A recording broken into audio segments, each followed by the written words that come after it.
সীমান্ত রক্ষা কিভাবে করতে হয় বিজিবি জানে। তো এখানে নতজানু হয়ে ডিউটি করার কিছু নেই। বিজিবি কখনোই সীমান্তে পিঠ দেখায়নি, ভবিষ্যতেও দেখাবে না।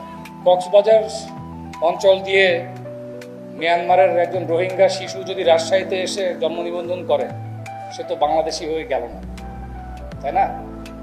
সাম্প্রতিককালে পুশিন প্রতিরোধে বিজিবি গোয়েন্দা তৎপরতা এবং টহল বৃদ্ধি সহ স্থানীয় দেশপ্রেমিক জনসাধারণকে সাথে নিয়ে সর্বোচ্চ সতর্ক অবস্থানে রয়েছে।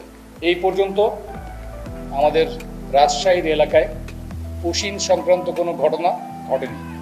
তবে দেশের বিভিন্ন স্থানে বিক্ষিপ্ত কিছু পুশিনের ঘটনা রয়েছে, যেখানে যথাযথ প্রক্রিয়া অনুসরণ করা হয়নি। সেখানে বিজিবি বিএসএফের সাথে বিভিন্ন পর্যায়ে পতাকা বৈঠকের মাধ্যমে মৌখিকভাবে এবং লিখিতভাবে প্রতিবাদ জানিয়েছে, যা ভবিষ্যতেও জারি থাকবে। টহল বৃদ্ধি করেছি এবং স্থানীয় জনসাধারণ যারা আছে তারা আমাদের পাশে আছে, তারাও তীক্ষ্ণ নজরদারি সীমান্তে রেখেছে। সো আমরা পুশিন অ্যালাউ করব না। যদি যথাযথ প্রক্রিয়া অনুসরণ না করা হয়, we don't allow any push in. আমার রাজশাহী বিজিবি বা ওয়ান বিজিবি সুদীর্ঘ ৭৬ কিলোমিটার এলাকা সীমানা আমরা এখানে দায়িত্ব পালন করে থাকি। আমাদের ১৬টি ক্যাম্প রয়েছে এবং একটি চেকপোস্ট এবং একটি জয়েন্ট চেকপোস্ট রয়েছে, টোটাল 18। আসন্ন পবিত্র ঈদুল আজহাকে কেন্দ্র করে সীমান্ত দিয়ে অবৈধ গরু চোরাচালান প্রতিরোধে বিজিবি অত্যন্ত শক্ত অবস্থানে রয়েছে। আপনারা সকলে অবগত আছেন, বিগত কয়েকদিনে রাজশাহী বিজিবি উল্লেখযোগ্য সংখ্যক ভারতীয় গরু আটক করতে সক্ষম হয়েছে এবং গরু চোরাচালান সিন্ডিকেটের 2 জন সদস্যকে ইতিমধ্যে আমরা আইনের আওতায় নিয়ে এসেছি। বাংলাদেশে চাহিদা অনুযায়ী পর্যাপ্ত পরিমাণ দেশীয় গরুর মজুদ রয়েছে। সীমান্ত দিয়ে অবৈধ গরু চোরাচালানের কারণে স্থানীয় কোনো খামারি যেন ক্ষতিগ্রস্ত না হন, এই ব্যাপারে বিজিবি সর্বোচ্চ প্রতিরোধমূলক ব্যবস্থা গ্রহণ করেছে। একইভাবে কোরবানির পরবর্তী জবাইকৃত পশুর চামড়া যাতে পাচার না হয়, এ ব্যাপারে বিজিবি সীমান্তে তীক্ষ্ণ নজরদারি বজায় রেখেছে।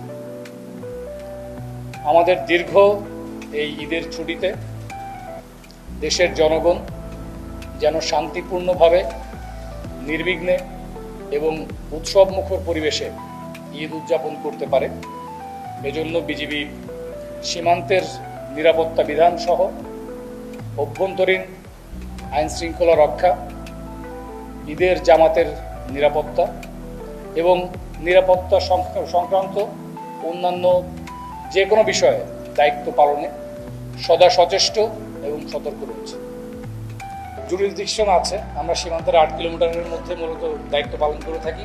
এরপরেও বিভিন্ন তথ্যের ভিত্তিতে আমরা কাজ করে থাকি, টাস্ক ফোর্স হিসেবে কাজ করে থাকি। স্থানীয় যে সমস্ত হাট রয়েছে তাদের ইজারাদার এবং তাদের সংশ্লিষ্ট যে প্রতিনিধি যারা আছে তাদেরকে আমরা বারবার প্রেরণা দিয়েছি, নির্দেশনা দিয়েছি, প্রমোট করতে বলেছি আমাদের দেশীয় খামারিদের, যারা কষ্ট করে গরুগুলো লালন পালন করেছে, দেশীয় গরু। এর বাইরে যদি অন্য কোনো দেশের গরু সেখানে ঢুকে থাকে, সেটা দায়বদ্ধতা ওই কর্তৃপক্ষের উপর বর্তায়। বিজিবি সম্পর্কে বলতে গেলে বিজিবি একটি অত্যন্ত ঐতিহ্যবাহী এবং পেশাদার একটি বাহিনী। এই বাহিনী ইতিহাস সুদীর্ঘ 230 বছরের। 230 বছর ধরে এই বাহিনী বিভিন্ন সময় বিভিন্ন পর্যায়ে সীমান্তের সুরক্ষা দিয়ে আসছে।